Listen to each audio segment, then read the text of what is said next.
We kind of got a taste of warm weather, but that'll went away real quick, right? It sounds like we need to drive to St. George or something to find some of that. Good what? Snowboarding.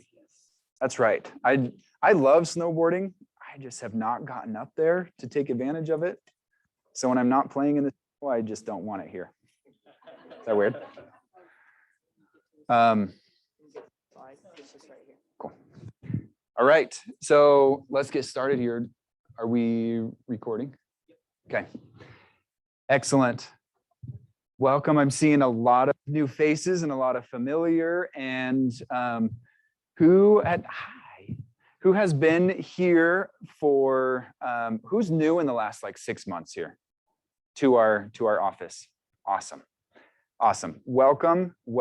And if I haven't been able to get to know you a little bit, then I want to. So welcome and thank you. I'm excited for our main people today. We're going to hear from the Hayes. Let's go through just a real quick, a couple of these things.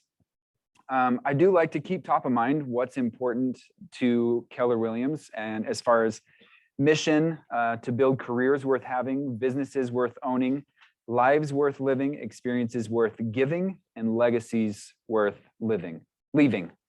I'm just going to pull one of these out and focus on this one today instead of the other few, but I just think it's important to realize and just remind ourselves, where we've kind of aligned ourselves, and these things speak to me. I love that Keller Williams has these standards and things that they are willing to say, this is who we are. So we'll skip over the next ones. Do we have people that need, there we go. And then big why. This is really a big deal to me, I think. If we know what we're doing and why we are doing it, again, it is the, who can help me with this? It's the logic makes you think and emotions make you act. So the big why, your reason why you do something, you might want to sell a bunch of homes this year, right? But if you don't know why the heck you want to do that, then will that really drive you? Most people, they have a goal, they have a need goal, and then they have a want goal, and that gap will be fueled by your why, that reason, that emotion. So, but you'll figure out how to pay your bills. You'll sell enough homes, be like, yeah, I need to eat, but to get you to your actual goal, to get you what you really want to do, that's what it's going to do for you. So keep that in mind. If you haven't thought about that, it's just a reminder to do that. Do we have, we don't have curated here. I don't think so. Okay. They might come in at the end. But this is a cool video that if you guys saw this or not. Every year we honor let me pause it. So just tell you what we're looking at. So Daybreak, the Daybreak community itself has awards that they have every single year. And they did these awards, I don't know, it was a couple weeks ago, maybe about a month ago. And I won't give it away. Maybe you already know. Brokerage for top Spoiler. Hang on, new home sales, and the competition is pretty intense. Every year, we honor one real estate brokerage for top performance in new home sales, and the competition is pretty intense. We have several brokerages who see opportunity in Daybreak and make doing business here a key focus. This brokerage did over $17 million of business with 38 new home sales. And the award for top brokerage goes to Keller Williams South Valley. Congratulations. Woo! Good job.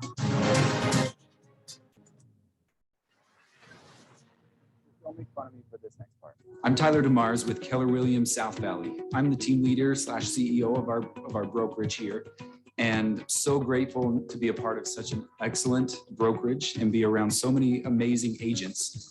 Our community here in Daybreak and surrounding, we do a lot of business here. A lot of our strategy and our motto is God, family, then business. So our agents are definitely active. They're part of the community, and we love to be able to give back. There's so many things that we do here to make sure that we are offering those programs to give back to our community. And what we have here is called KW Cares, something that we put funds into to be able to help those in need. And we're so grateful and honored to be a part of that. Every year, we honor one real estate brokerage for top Oh, it's starting performance. over. That's pretty cool, right? That's cool. So this is Daybreak Community. They do that every year, and we did win it last year as well. I can't remember how many years we've won it in a row, but we did win it last year. So this is out of all the brokerages, we sold the most in the Daybreak area, which is pretty cool. Yep. Yep. Okay, so a few things. Oh, yes.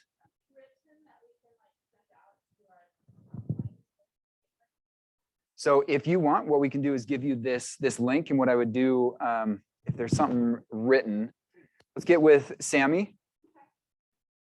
I'm volunteering you. There's not something written, but what we can do is help you with that. I'm gonna post the video later today, and then I'll Excellent. Yeah, that way, if you want to use it for your own marketing and for your clients, then that'll be awesome. Share it on Facebook or whatever. I'm fine if you can skip the part where I pop in. Yeah, you don't need it. It's cute, right? Thank you. Thank you. I need that. A few things coming up. So we got Mortgage 101 presented by IntraLens. So this is when you guys need some mortgage tips. A new gold standard. This is the book that is Ritz-Carlton, that is based off of Ritz-Carlton. It's a really neat book. It's one that I'm reading as well. That and you can pull a lot of cool things out of that book that you can apply to not only your business but your life as well. So join that if you would like to. That's weekly Thursdays at 10 a.m. Tech Bar. Where do I go for technology help? You go right here. This is 2:30 to 3:30 weekly on Tuesdays upstairs in the conference room. So anything that you guys need, questions, if something is, you're like, hey, I need help importing, importing your contact list into the database or something, or whatever you need, then that's where you go. Meet the Masters. This is coming up this, let's see, is that Thursday, the 10th? That's in 2 days. That's from 1 to 2. Becca Summers is an awesome agent. She's built an awesome business, like pretty amazing over the years. And so we are bringing her in to come and talk to us and share some of her tips and tricks and be able to learn from her. So don't miss that one. That is Thursday, 1 to 2 o'clock right here. Our tech class also March 10th, we have command campaigns.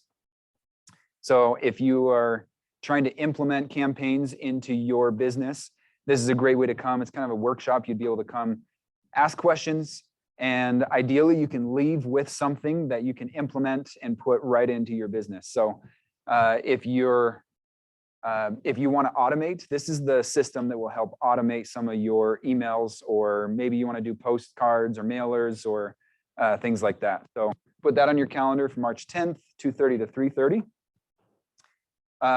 We also have our family reunion mastermind. So for those that don't know, family reunion was, this was about 2 weeks ago, that was in Orlando this year. And it's the largest convention that KW has.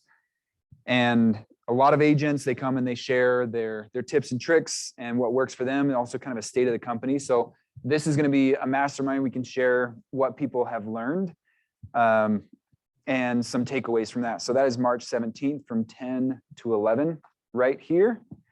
Another tech class, this one is a week later, March 17th, command and design. So you can put that on your schedule, the different topic that we'll be covering in that one. So if you want to learn how to put together, there's a lot of templates and platforms of designs and things that you can have and already just implement, maybe just change the title and those sort of things. But there's also ones that you can create from scratch.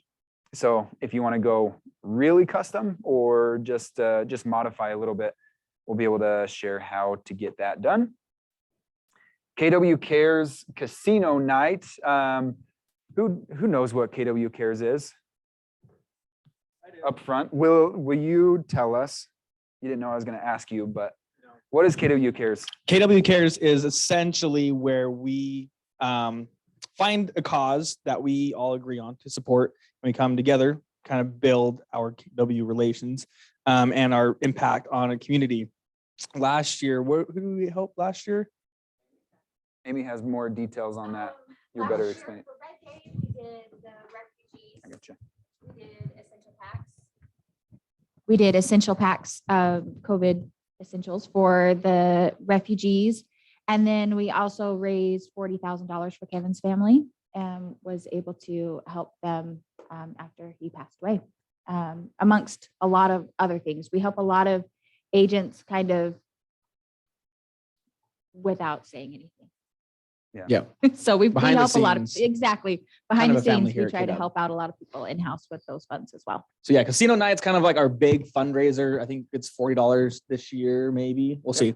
You buy in, it's super fun, and all the money goes to a good cause. There's going to be drinks too, if you like to drink, and then we can have Bartender. fun there. Yeah. And that'll so- be our biggest fundraiser for Red Day, which is the second Thursday in May, where we all take the day off of work and do a giant service project. I'm still getting details on that, but all of the money that we raise at Casino Night will use for that project in May. Yeah. So 5 to 9 casino night, be there. Awesome. Excellent. Hiram and I will be DJing. Just Yeah. Just found that out right now. And even if you don't know how, or you suck at poker or blackjack, it is still fun because I'm horrible at both. Yep, there we go. It's a lot of fun. Whole purpose behind it. So thank you for sharing that. It was excellent on KW Cares. And there is a lot of things. We raise the money for specific events with an effort towards something like an ideal, something specific. But throughout the year, there are plenty of opportunities that we are trying to help people. And it's really not about the recognition. So that there's a lot of things that honestly you don't know about, because some things are private as well. Like someone might need something, and that is an opportunity for you to give, even though you might not always see. And sometimes the anonymous giving is really important as well. So. Oh yeah, yep, gifts in there. So they're prizes. That's what he's talking about. So prizes at this one, we've got a lot of cool prizes that you guys can come and win. Mix and mingle. We love to get to know each other. So come for ice cream Sunday party Wednesday the 23rd. That's from 3 to 4 upstairs. Our next topic on tech class, that's going to be the 24th, and that one is going to go a little bit more into designs. And also we have a technology series, follow-up plans, and strategies that convert. Kimber Walton, she's going to teach that Tuesday, March 29th from 1 to 2. And that brings us to today. We are excited to hear from Emily and Todd Hayes. So Emily, Todd, when did you join Emily as far as so they're a husband and wife team. Did you join by obligation, or was it? I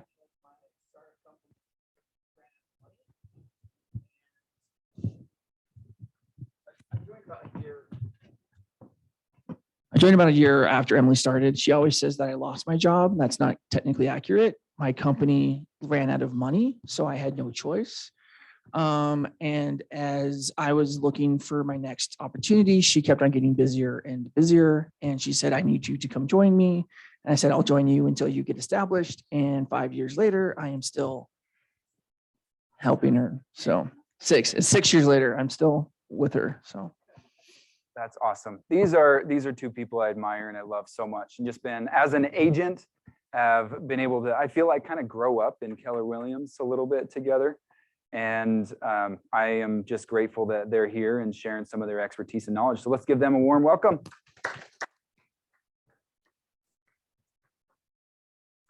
While you guys are sitting down, like what did your production and what cool things do we know? Like, brag about yourself a little bit for this last I don't year. like to brag. I know you don't. I'm asking, like, telling you to brag. Okay, so I started in 2015. And the reason that I started is because I hit a little bit of a ceiling in my job before. So I thought, I'm going to go back to school and I'm going to be like a boss lady. She And hit I'm the going, glass ceiling. can't believe I said boss lady. I hate that term, but I wanted to make more money. And so I was like, I'm studying for the GMAT, and I did really well on the practice test and just kept bombing the tests. So I readjusted my plans. I decided to get into real estate. And I took my test, or I started studying in October, took the test in December, quit my job in January. So at that point, we had his income when his company was a little dicey, and I was going to succeed. Well, no, let's be honest. We had no income. I was on a retainer of like a couple $1,000s a month. So you had no choice but to. Yeah. So that was produce. that. So the very first year, my goal was to sell 20 homes. I sold 17, and we did about 2.7 million in business. The next year we did 10 million. And that was when I was about to lose my mind. And fortunately, he joined me and helped me kind of fill in the gaps. And that's how we started working together. So over the past 5 years, we've kind of incrementally grown. Did about a little bit less the next year, about 9, I think 12 and a half, or 15, 18. And then last year we did 29 million or almost 30 million in sales. So that was probably our biggest growth year. And that was the year we started a team. So, and yeah, so now I'm trying to figure out where, okay. So that was where I started. Let me tell you a little And bit. just like, Emily's not the very best storyteller, but she's trying. So let me what you have to understand about Emily is when she started out, and this goes to everybody who's brand new, is she was here with no database, no nothing, like very little family help. And so when she quit, she had to do it on her own. So she then went and just, studied the books, she just worked hard and had that desire. So she took no contacts, no database, and she's now made that into, a $30 million business off her own, like blood, sweat, and tears. And the way that we kind of work together, just to explain. So she's kind of the salesperson. I'm the good looking person. So, but I do more of the contract to close work. I am kind of the director of operations while she leads the train, and I just say, yes, ma'am, what do you need? So, but to go into that, so we're going to talk a little bit about how she lead generated to get to where she was, and kind of the ideas that we've kept to go, because you have to be creative and you have to keep bringing in new ideas for lead generation, or you're going to stagnate. That's just the number one thing in real estate. And that's the thing about the stagnation. It's like our database gets us to a point, and then we have to keep bringing in more people. So one thing I wanted to ask you guys is, who has read the Millionaire Real Estate Agent book? Raise the hands high, raise them real high. Okay, so about like half people. Okay. So this is the book that really changed my life. So the reason I even had an interest in real estate at all is my dad was a broker in Washington, D.C., never sold real estate. And in fact, my impression of real estate agents was not the best, because I heard about all the problems and all the drama. And so when I came out here, my expectation was to walk into a brokerage and everybody to look at me with their eyes rolled in the back of their head, and no one would want to talk to me, and that it would be really difficult.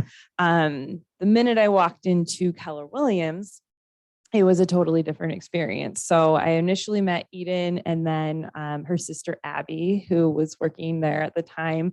And they just started taking me to meet all the top agents in the office. And it was really a vastly different experience than what I was expecting.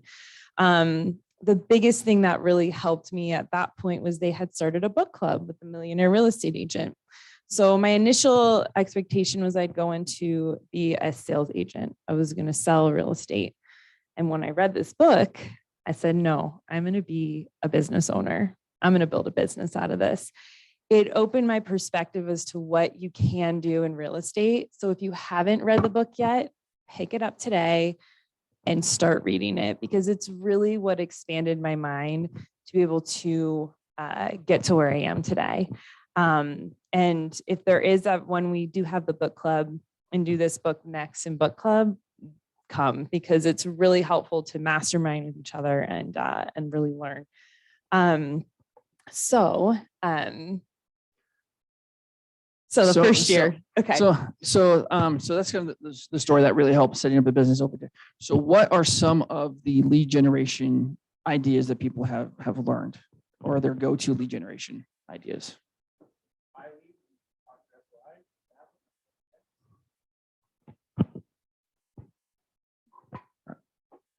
100%. Open houses. Open Yeah. houses, events.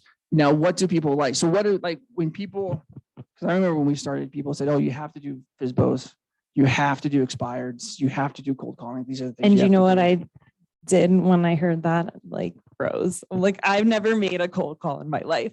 So I was really, really nervous about making cold calls. I remember the first time I ever went door knocking. Do you guys remember the first time you ever went door knocking? I was like sweating. It was my neighbor that I knew. Okay, it was my neighbor. I knew her very well. And I was sweaty. You know, like, I can't do this. Like, oh my God. Then I knocked on the door. She's like, hey. It was like, okay, it's not that bad. People want to talk to you, especially if you have something to contribute to them, right? So I always look at it like from that point on.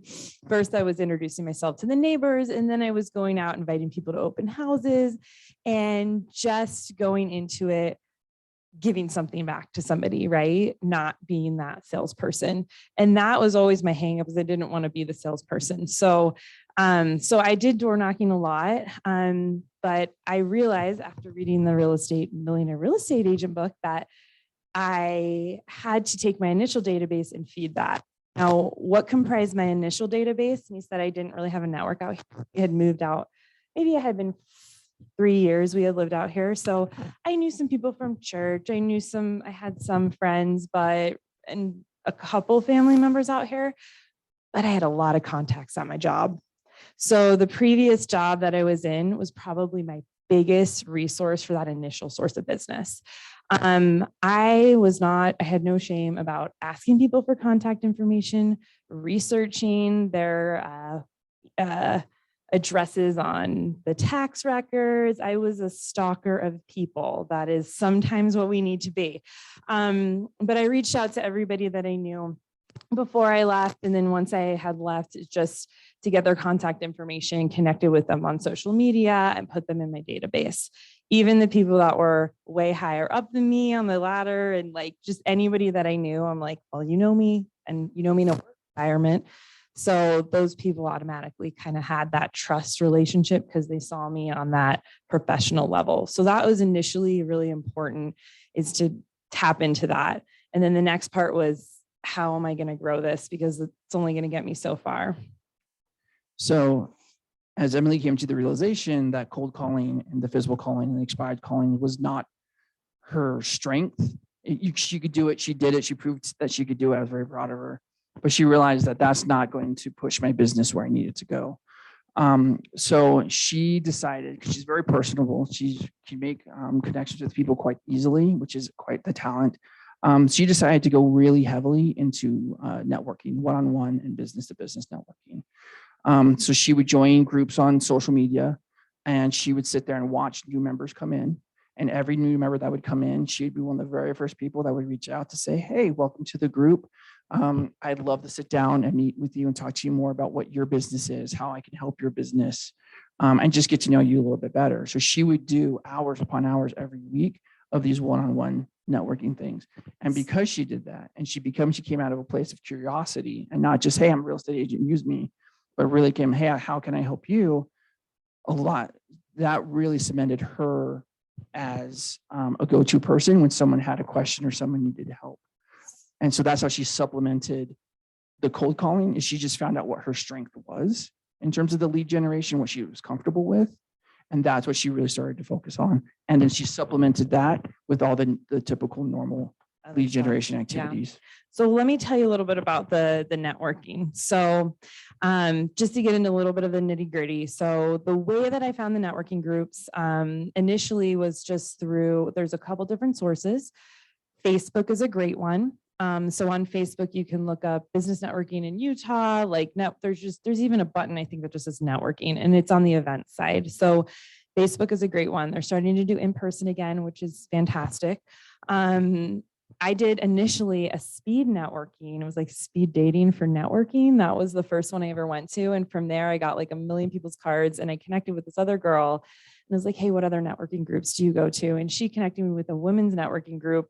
And from there, that's kind of the one I really delved into, but it doesn't really matter which one you go to. The point is you're just trying to meet people, collect cards, connect with people. And then from there, that's when you're doing the one-on-ones. So the really, really vital piece of networking is connecting one-on-one. So a typical like coffee date would go like this. So I would reach out like a stalker on Facebook, never met this person. Thankfully, Utah is nice. If this was in DC, they'd be probably calling the police, like get this person out of my face. But people here are really nice and friendly. And so they want to connect. So I would reach out and we pick a place. I would recommend pick a place near where you live, not try to accommodate everybody else. So just as ease of getting these done quickly. And then we would meet. And the first thing I would do is just kind of ask them questions about themselves. Where are you from? What, tell me about your business. So I would network with other business owners. If someone came in today and sat down with you, said, tell me about your business. Tell me about what you're doing. How would that make you feel as a real estate business owner? Like amazing. You're like, oh my gosh, they care. Like somebody actually cares about this. So that I came from curiosity just because I like to talk to people and ask questions. But I noticed as I was doing it, that was really the key factor in creating that sort of trust relationship, is asking those questions of how can I help you? Tell me about your business. What is it that you need? Nobody does that. It's just human nature for us to kind of want to talk about ourselves. If we're actually engaging and talking about other people, especially business owners, people that need help, and we ask, how can we help you? That's a huge thing. And I think that's what really helped me make those really good connections and add those people into my database. But I wasn't just marketing to people I didn't have a connection with. These were now people I knew. Yeah.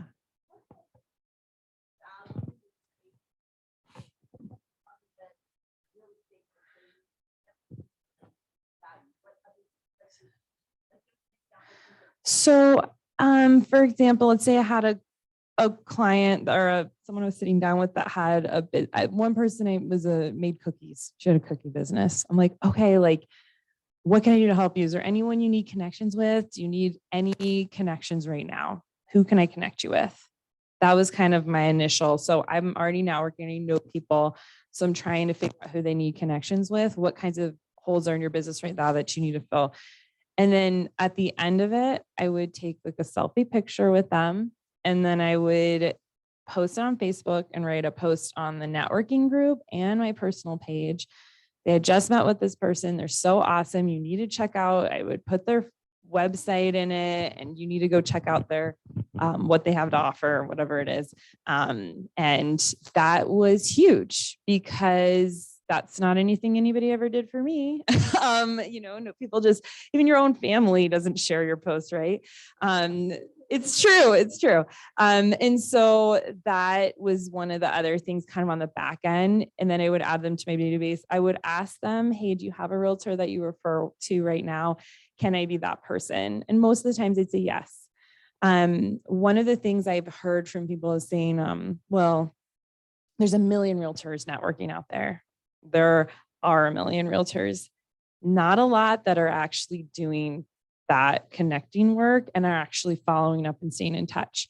And just because someone's family member is a realtor, they might have to use that family member, but it doesn't mean they want to refer them to their friends. So I think there's always opportunity out there, even if you know someone who knows 1 million realtors. I have gotten plenty of business from people that know 1 million realtors, and I'm still the one that they. And if someone does say, I have a family member who's a realtor, don't ever be afraid to say, that's fine.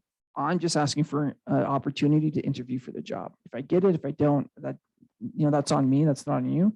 But I would still like the opportunity to at least interview for the job.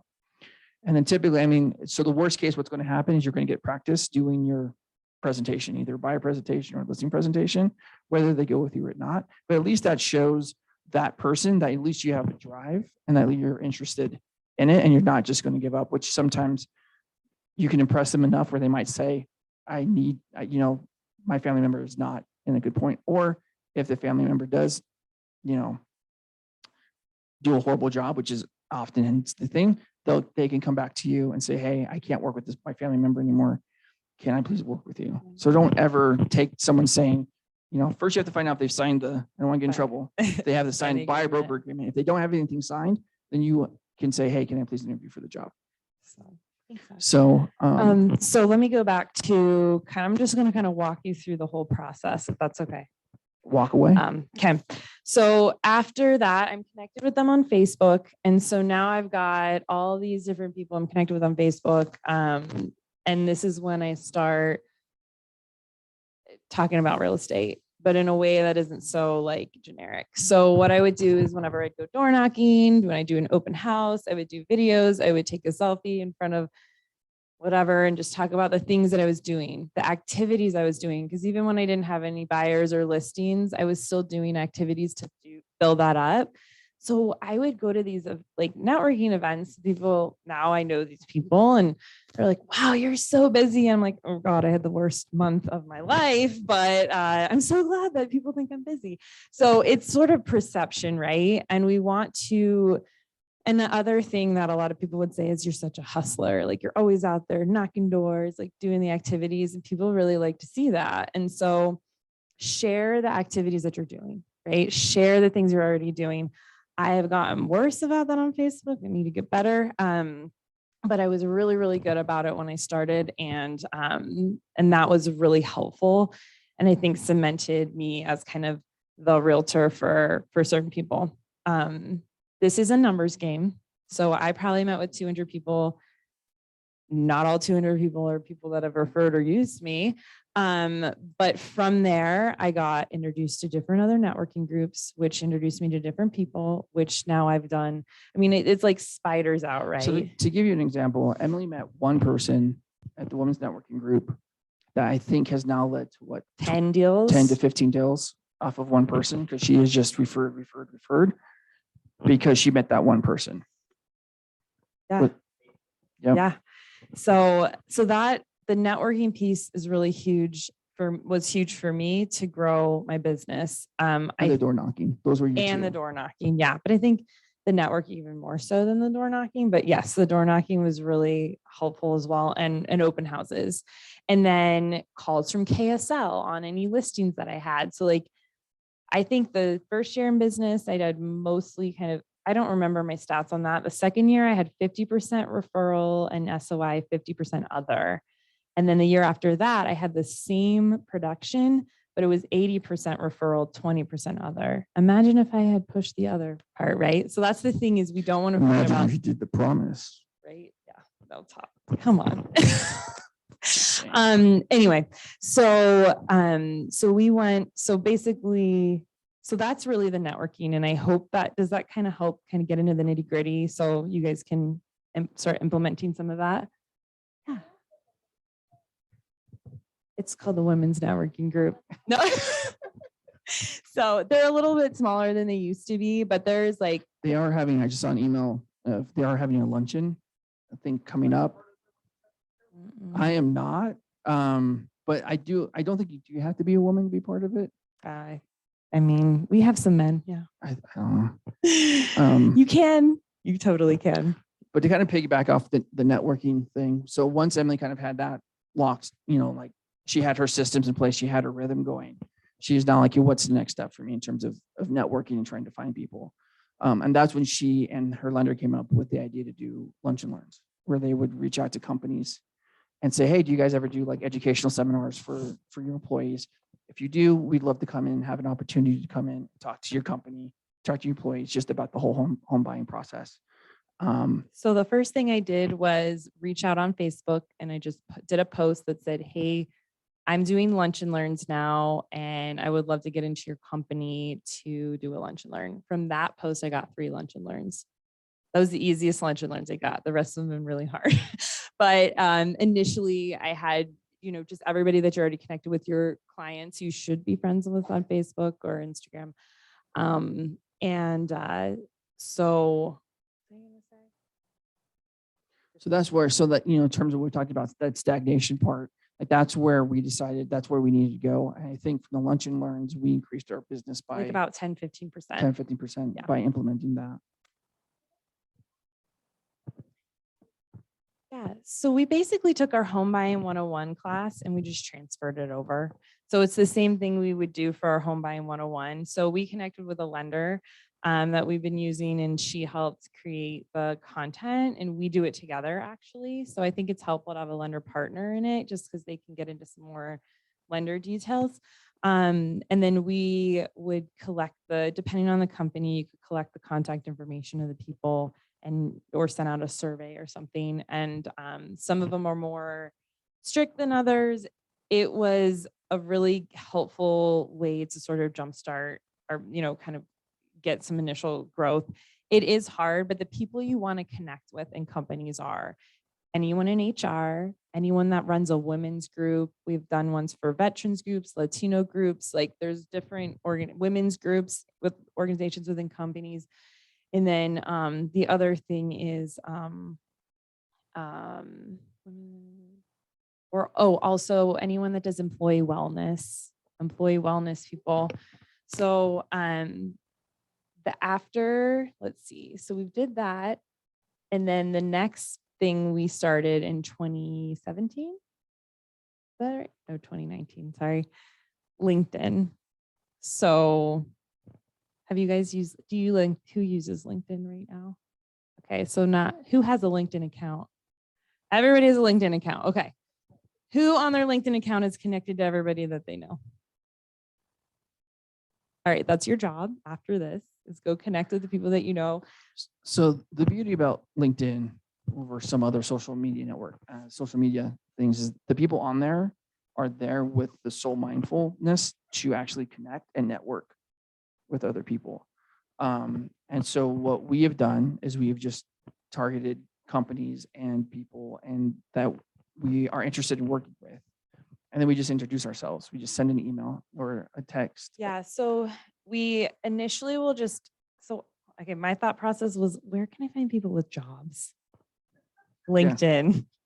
LinkedIn people have W-2 jobs, guys. I love my entrepreneur friends, but it's a little more complex. So that was my mindset there.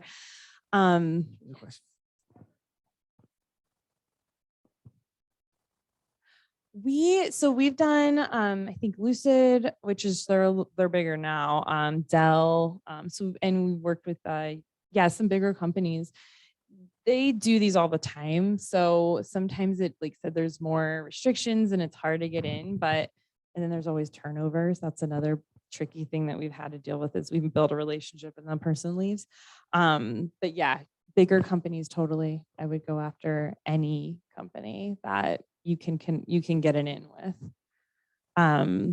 So with LinkedIn, so this is specifically what we do. So write this down. So we connect with people that are second connections of ours, not third connections. There's a way you can filter down in LinkedIn, and it's like you can filter by second connections. So you can see everybody who you're second connected with, which is probably everybody, right? On some level, you're second connected with through somebody. From there, we'll filter by company. So we'll go to whatever company you want to target. There's so many companies in Utah. So pick companies that you want to target, or we like to connect with engineers because they have good salaries. And so we'll connect with engineers. You can connect with VPs, whatever kind of positions you're thinking you want to connect with, you can filter by that. And there's a really robust search feature. Then you just press connect. So you can do 100 connections a week. It used to be 100 a day. So that is vastly limited the scope of the strategy, but I think it's still very, very useful. Yes. I don't think so. I think you can use the regular one. It might limit it a little bit more.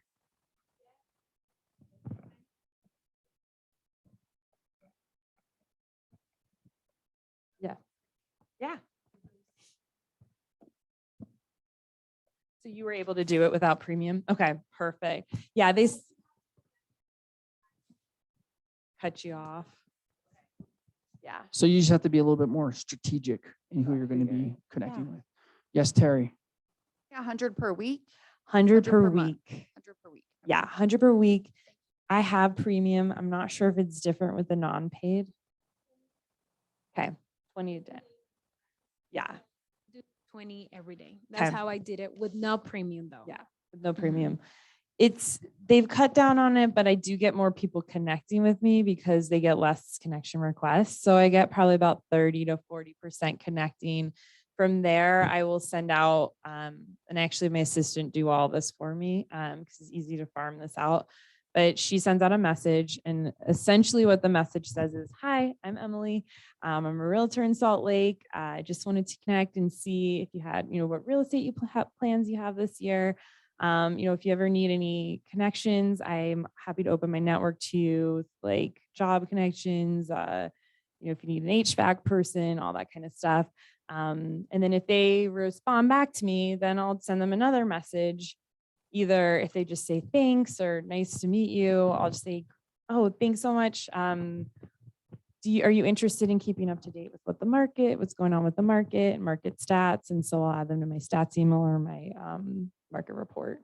So that's basically it. And then from there, I kind of have a list of who has responded to me, whose email addresses I have, and phone numbers I have from LinkedIn, and I can kind of farm LinkedIn essentially from there. So if I'm doing a home buying 101 class, an investing class, I can reach out to all those people through LinkedIn, through their messenger chat feature. And then they also are like Facebook now, where you can write these really like braggy posts about yourself, humble brag. It's like, you guys heard of that? Yeah, that's what LinkedIn is. It's humble brag. So but you can post there about your listings, anything you want to, and it actually can spread out past just people into people that are second, third connections. And if you can get a viral post, it can go huge. So that's something you want to just put in your strategy of, like, as you're posting on Facebook, just throw those things into LinkedIn. Yeah, yes, you can, because I've gotten them before. So you can send videos.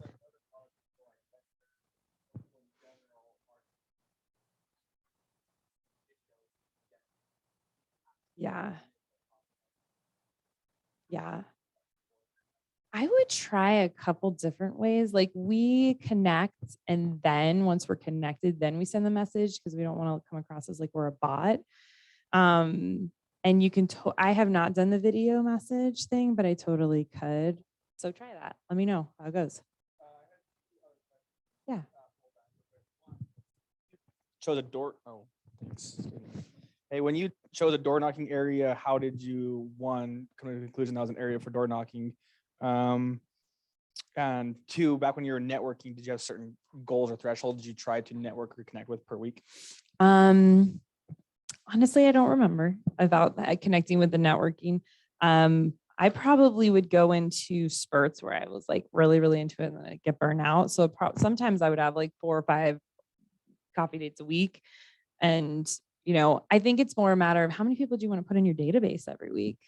Like, think about that number. And in the Millionaire Real Estate Agent book, it says if you're doing everything as the book says, you should get 1 out of every 6 people in your database should lead to a piece of business a year. So just running those numbers, kind of figure out how much business you want to do. That's really going to help you decide how many people you need to have in your database. And then with the door knocking, she did it by 2 ways. One, every single open house that she would do, she would door knock that whole entire neighborhood to invite everybody to the open house. And the other one was simply, hey, what is a nice neighborhood that I think, might have turnover? And I think there are stats that title companies and other people can now provide to you that show you which areas have a higher turnover rate. So you go door knock those neighborhoods. I think what I would recommend is someplace close to your house, because you're not going to do it otherwise. If it's too far, you're just never going to get in your car and do it. I would start with either your neighborhood, and then I would start with surrounding areas. I didn't farm my neighborhood because the stats were so low. There was like 1 sale in the past year, and then the next year there was like 8. So I kind of shot myself in the foot there a little bit, because I just didn't know. So I think I see neighborhoods kind of go on spurts. Maybe someone gets a high price and then everybody starts to sell. But townhomes, single family townhomes, I kind of did all over, but mainly around my listings because that's where you get to go and say, hey, we just sold your neighbor's house. You have something really great to tell people. So I feel like it's just a natural, like easy thing to do. And it's really, especially when you're starting out, if you don't take advantage of every single listing you have by putting up a text rider, by farming that neighborhood, by door knocking, open houses, like you've got to do it all because that's like a really rich source of business for you. So that is something I would definitely recommend. And just to kind of finish off here in terms of lead generation. Can I add something before yeah. you change? Are you changing? Yeah. So I need to give you guys some credit real quick. Like you need to know, and I'm hoping you guys can all hear, like I've touted a lot. Like I've built my business on door knocking as well, but it's because of Emily. So it is a conversation that I had, and she said the exact same thing to me. She was rookie of the year that year. I came in from a different brokerage. So I was like, and I had done business outside of all of that. And so she was rookie of the year. And I was like, all right, you did something cool last year. What did you do? And she talked to me about door knocking. She said about the listings, open houses. And then once you sell it, you got to go and talk about those things. And those two things, I mean, there's a lot more I things did you can not do. know I said that. I didn't remember that. I know, but this is the thing. The reason I'm saying this is you're in a meeting like this and you can go, and that year, because of that conversation I had with Emily, like I am giving you 100% credit, and she never asked for royalties on any of the sales that I made.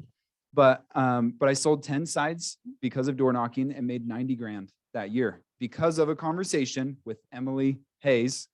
So I am so grateful for her and little things like this, that we have so many of these different things. Like all you have to do is just implement it. Just do it. What she said in 5 minutes right there, like all the LinkedIn stuff and the networking, you can do so many different things. And I'm not trying to I'm just trying to fill your bucket. Like you made a big impact on my business. And I'm hoping that you guys can see that as a real life example, that you guys can have that impact on your business from these things. All these little, just take a small nugget and implement it. Just do it. So I am grateful. Thank you. I'm glad that you brought up door knocking because that was one piece that I decided I'm just going to do it. And it worked. And now I share your story with my team. Your success story. So that's. So all I was going to say along with the door knocking is I think the biggest mistake people do door knocking is to say, hey, I'm going to go door knocking for an hour. I'm going to go door knocking for 2 hours. And they're not concentrating on what they really should be doing, to say, hey, I'm going to door knock until I get 5 contacts or 5 contact informations, right? Because someone could go door knocking for 2 hours, don't get anything done, but then in their mind, they're like, yeah, I just lead generated for 2 hours. No, you didn't. You just wasted 2 hours because you didn't get anybody's contact information to add them into your database. So do you want to do a quick role play on this so you can show them how we do it? So you be at the door, but don't be too mean to me. I won't. Okay, I'll be the agent. All right, knock, knock, knock. Hello. Hi, I'm Emily from Emily Hayes Homes. I have a listing around the corner and we're putting it up for sale. And I wanted to invite you to an open house. How much is it? So we're listed at $650. What? It's crazy. I know. So tell me, we're trying to find people that are interested in buying that home. Who do you know right now that's thinking of buying, selling, or investing in real estate? Well, my brother is wanting to move back and be closer to us, so I think he might Really? be interested in that. Oh my gosh, that's awesome. Well, we have a lot of interest and I don't want your brother to miss out on this opportunity. I'd love to connect with him. What's his best phone number? Can I have your phone number? So Totally. You know what the best way to typically do it is? Let's do a text message intro. So I can give you my phone number if you want to just connect us over text. That way it's not like I'm a weirdo calling him and he doesn't know who I am. Yeah, I would love to connect with him. So tell me, how long have you been living here for? 8 years. 8 years. Awesome. How do you like the neighborhood? I love it. So if that house is worth that much, how much is my house worth? You know what? I would love to help you find that out. I'm actually going to be around right after the open house tomorrow. Could I swing by around 3 o'clock and it's hard for me to give you a sense until I've been through your house and kind of run all some numbers for you. So do you have time to meet there and we can kind of run through and talk through what your house would be worth? Sure. Awesome. Now, are you thinking of selling right now? No. Okay. Well, now if you could sell, where would you go? Hawaii. I would definitely go to Hawaii. I actually have some agents I can connect you with out there. So when do you want to be in Hawaii by? Well, I mean, the sooner the better, but Okay. Well, if we could sell your house for 650, would that get you to Hawaii? it would get me closer. I can Okay. maybe buy a condo. Awesome. Well, let me get your, what's your best phone number? 801-739-6903. Awesome. And your best email? Todd at gmail.com. Perfect. Okay, Todd, I am super excited to meet with you. I will have all the numbers ready for you when we meet, and hopefully we can get you to Hawaii. Awesome. Cool. See you soon. That was like a bunch of my lines put in there. The things, who do you know that's looking to buy, sell, or invest in real estate? Don't ask who, do you know anyone? Because they're going to say no. If you ask who do you know, they're probably going to think of somebody, or they'll try to think of somebody. Did you know that your best friend is not thinking about you all the time? That when their mom's looking to sell a house, that they don't call you immediately? Did you know that? Just want to make sure everybody knows that. So one thing we didn't really get into the nitty gritty about our 33 touch plan or stay in touch plan, but you're definitely going to want to call your database every quarter and make sure you're having those conversations with people so you can ask those specific questions. People will send you referrals, of course, but you're going to get a lot more out of your database if you're proactively doing that. So a good starting base to reach out to your database, if you're brand new and you don't know, is it's called the DTD2 system. And basically that means you just touch your database at least twice a year. If you go on Keller Williams KW Connect or the main one, you search in for that plan. Is it D2? It's DTD2. DTD2. So go to Keller Williams. Or you can come, if you can reach out to us, I can send it to you. Okay. Should be Contact perfect. Elizabeth and she will give it to you, but it basically is like call everybody with the last name D. You know, it gives you like a schedule so you don't have to be So you don't have to think about it. stressing out and looking at that number and sweating and be like, I don't want to call this person. I'm just going to skip them. Has anybody ever done that? Just skip people that they don't want to talk to? Yeah. So, but yeah, calling people. And then we also do text messaging as well. Text messaging once a month is we text our database once a month. We text them. If you have a Google Voice number, you can use Google Voice. We use a company called Scipio, which I have a love-hate relationship with. And now we have 2 phone numbers. It gets a little confusing, but I feel like that's helped me when I've been in a place where I haven't called people, but I'm still staying in touch with them. Well, so we're wrapping up here. Does anyone have any questions? So our Scipio is kind of automated. We do have to come up with a text message, but it sends out to everybody at once. What do we have that's automated? Well, we use our CRM, we use a company called Brivity to do that. And so we have nurture plans, long-term nurture plans, short-term nurture plans that we start on. Which you can do on command. Which you can do on a command as well. I think they're called smart plans. So, and so we automate. So once we get a lead in, that's how we start generating those plans. The postcards that I send out once a month, every other month, is through Send Stations, SENDSATIONS. I can spell correctly. And we do recipe cards. And we do recipe cards, and they're corny, but it's easy, and that's automated because people like them. They think they're cool. They send me the recipes sometimes. It's very cute. What other things we automate? And that's pretty much it. With lead generation, it really is, there's not a lot of automation you can do with lead generation. I mean, you could do like, so yeah, so we do like, so that's what we do. We do like home anniversaries. We do the cards, we do birthdays. I think the text messaging is great if you can find ways to automate that. Yes. Yeah. It is not. It's a texting service. Now, texting is becoming more of a challenge right now because there's a lot of rules coming down. So, but they give you a number. So it looks like it is coming from a real number, and you can text them back from a real number. So I basically add it to my contact card, and now I have 2 phone numbers, and then my friends are like, so one's her personal number, and then her Scipio number is her business number. I think it might be worth it though to do a Google Voice number because I think they have some options there too. So I would look into that as well. At using that additional number, contacting your So yeah, so through that Scipio number, she sends out one text message every month, and sometimes So it it's goes to simple about as 900 people. yeah at once, and then sometimes it's as simple as, hey, how are you doing this month? And then they start responding to her. So when she sends out that text through Scipio, she just sits down for the rest of the day And just and just respond. responds personally to each one because they think it's coming from her to them personally. Technically it is. Yeah. It's coming from real your number, Yeah. not the Google Well, Voice it or is coming Scipio from the number. Scipio number, but I think they have an option now to do your real number. I would just check in with them. I've already created that one. So now I just have had that for like a long time. So I just tell people I have two numbers.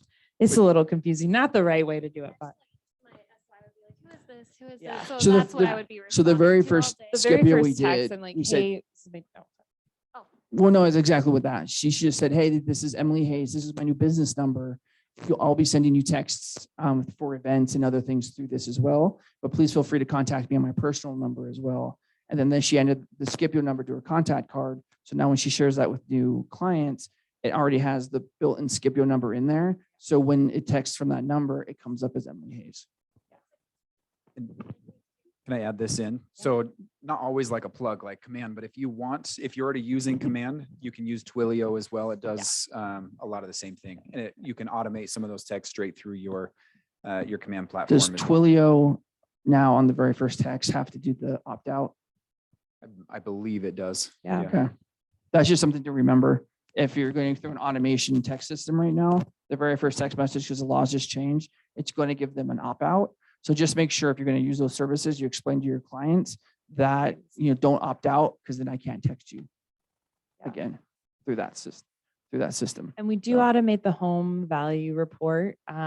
We use, it's called Market Snapshot, but I think the one in Command is like Market something. No, theirs is Market Snapshot. Ours is Use Market Market Report. Snapshot. That's automated and you should use that. Have it sent out every 2 weeks for every seller that you know, and you can see who's actually on there looking at it. And that's a great way to figure out Market Snapshot on Command. So is it? Yeah, it's called Monthly Neighborhood. Monthly Nurtures. Neighborhood. Yeah, that's what it is. Never mind. It's Neighborhood Way to Nurture. the give same- bad it's the same. information, Emily. Yeah. I know. But- Sorry. And what's selling in the neighborhood? Yeah.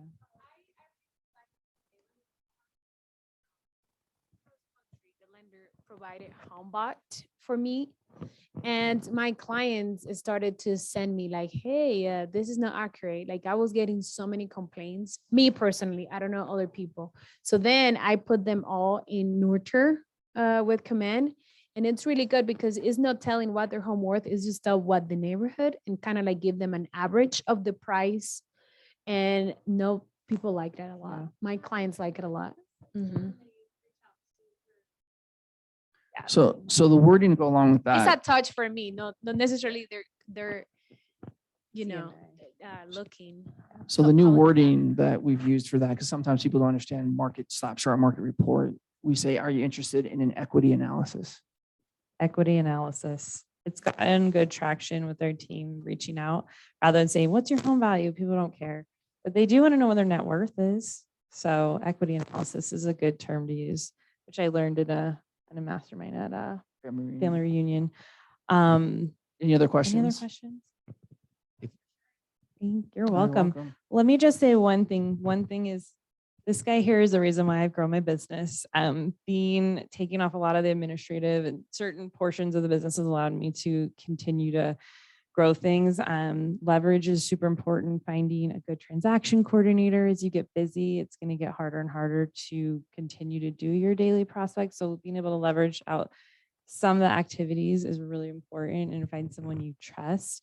Working together, husband and wife team has worked well for us, but it has been a journey. Find So if you ever want to talk to us about that, if you're thinking about it, you can reach out to us as well. If you're thinking about getting in business with your spouse. And if anyone has any questions or wants to mastermind or come talk, we do have an office upstairs, or you can reach out to me personally and I'll make time to talk to any of you And guys. I will tell you the biggest thing I did when I started was just reaching out and talking to top producers. And I teach Ignite and I always give out my number, but no one ever calls me. So you're not bothering us. And I think that's a way to get ahead, is to really take the time to talk to other people and connect with people in the office. We are all here for you. And one last thing I always like to just make a note of is it was a really hard journey for me getting to where I am. And I had a lot of mental health issues and I had serious bouts of depression and things. And I was still able to continue doing it despite that. This industry is about entrepreneurs about a 50% rate of depression. Part of that is because I think we're just looking at ourselves in the mirror and blaming us for everything we don't do.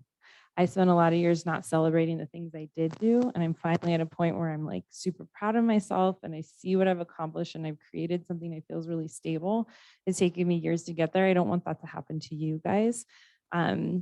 You are doing the work and you are putting in some of the effort to build your database, regardless of what you're doing. It doesn't matter if you don't want to do any things I talked about and you want to do cold calling, that's your thing.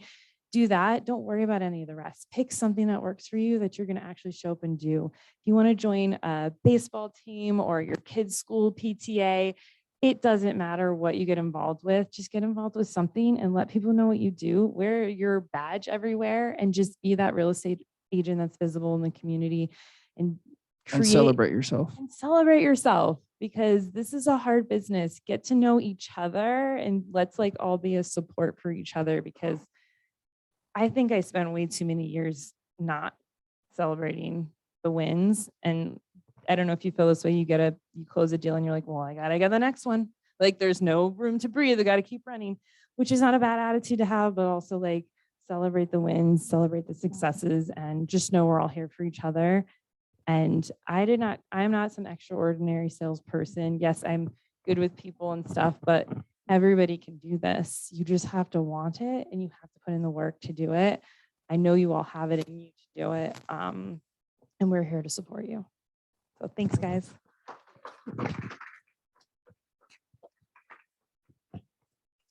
Aren't they amazing? That was so awesome.